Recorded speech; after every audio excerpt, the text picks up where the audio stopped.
Anne Videlaine, conseillère conjugale et familiale, membre du cabinet Raphaël.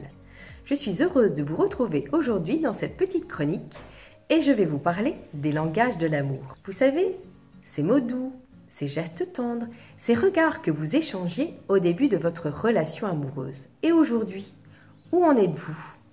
Êtes-vous comme certains de ces couples que j'accompagne et qui me disent « À quoi bon? C'était bien pour les débuts ». Pensez-vous qu'au bout de 5, 10, 15, 30, même 50 ans de vie commune, il ne faille plus entretenir sa relation conjugale? Eh bien non, je ne suis pas d'accord. Vous prenez peut-être du temps pour entretenir votre jardin, planter des fleurs pour l'embellir. Et alors, qu'en est-il de la relation conjugale? Est-ce qu'il ne faudrait pas prendre du temps? C'est peut-être le moment de faire un état des lieux. Et oui, c'est le printemps. C'est aussi peut-être le moment de faire un grand ménage et de se dire qu'il faut peut-être reprendre du temps pour entretenir sa relation conjugale. Et pour ça, c'est utiliser des langages de l'amour et des mots tout simples. Vous savez, ça commence dès le matin. Se dire bonjour, se souhaiter une bonne journée, se dire merci. Merci pour ce bon dîner que tu as préparé hier soir. Utiliser le « s'il te plaît ». Et parfois, se demander pardon. Il arrive que l'on se blesse. Et bien sûr, se dire « je t'aime » à utiliser sans modération. Et à côté de tous ces mots, il y a aussi les gestes.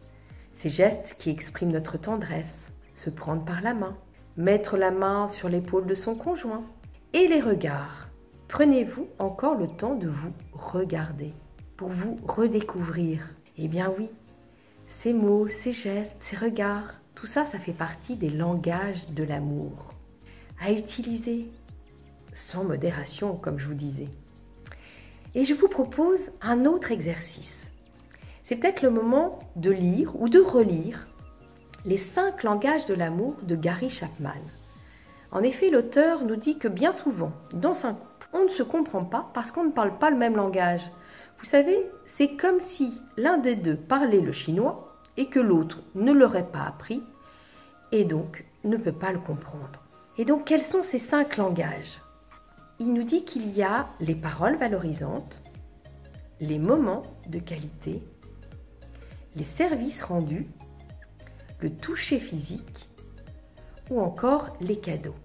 Alors, c'est le moment de découvrir votre langage de l'amour et que votre conjoint fasse la même chose.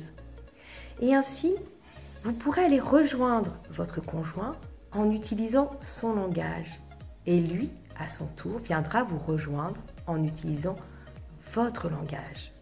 Vous savez, c'est tellement important de recevoir de l'amour. Nous en avons tous besoin et d'en donner. Alors je vous souhaite un bon temps à deux. Et je vous dis à bientôt!